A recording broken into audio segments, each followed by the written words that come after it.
पालिका निवडणुकीसाठी ठाकरे बंधूंचा जागा वाटपाचा फॉर्म्युला ठरल्याची माहिती। दोनही पक्ष आपापल्या बालेकिल्ल्यात समान जागा लढवण्याची शक्यता। तर उर्वरित मुंबईत 60-40 जागा वाटप होणार, एका वृत्तसंस्थेचा दावा।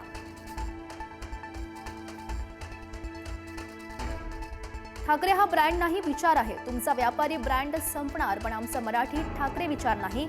मनसे नेते संदीप देशपांडे यांचा भाजपावर निशाणा।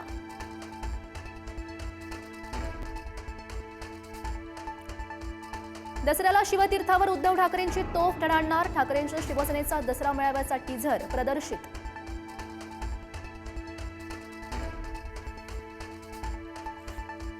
धनंजय मुंडेंकडून पुन्हा मंत्री होण्याची इच्छा व्यक्त। चुकलो तर कान धरा, पण रिकामं ठेवू नका। मुंडेंची प्रदेशाध्यक्ष सुनील तटकरे यांना भावनिक साथ, तर त्यांच्या विनंतीला मान देऊ उपमुख्यमंत्री अजित पवार यांचा सकारात्मक प्रतिसाद।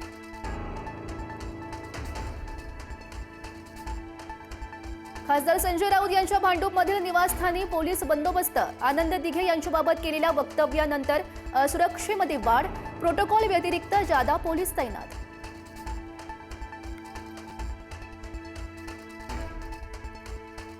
पाकिस्तानी क्रिकेटर साहिबजादा फरहानचं मिसाईल सेलिब्रेशन वादात।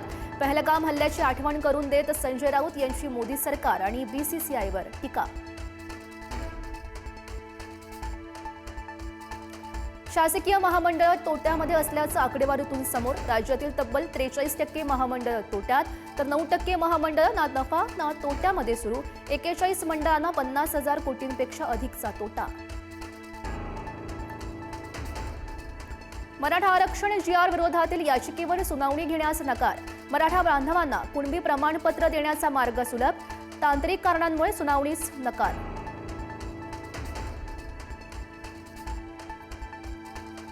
जालन्यामध्ये ओबीसी आंदोलक नवनाथ वाघमारेंची गाडी अज्ञातांनी पेटवली। जरांगे समर्थकांनी गाडी पेटवल्याचा नवनाथ वाघमारेंचा आरोप, गुन्हा दाखल करण्याचीही मागणी। जालन्यातील धनगर उपोषणाचा 6वा दिवस। धनगरांना एसटीमध्ये समावेश करण्याच्या मागणीसाठी दीपक बोऱ्हाडे यांचं आमरण उपोषण आणि आंदोलनाला पाठिंबा सुद्धा वाढला।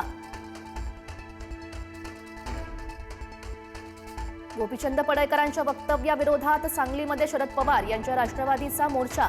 महाराष्ट्राची राजकीय संस्कृती खराब करणाऱ्यांना भाजपा नेतृत्व प्रोत्साहन देतंय का? रोहित पाटील यांचा सवाल।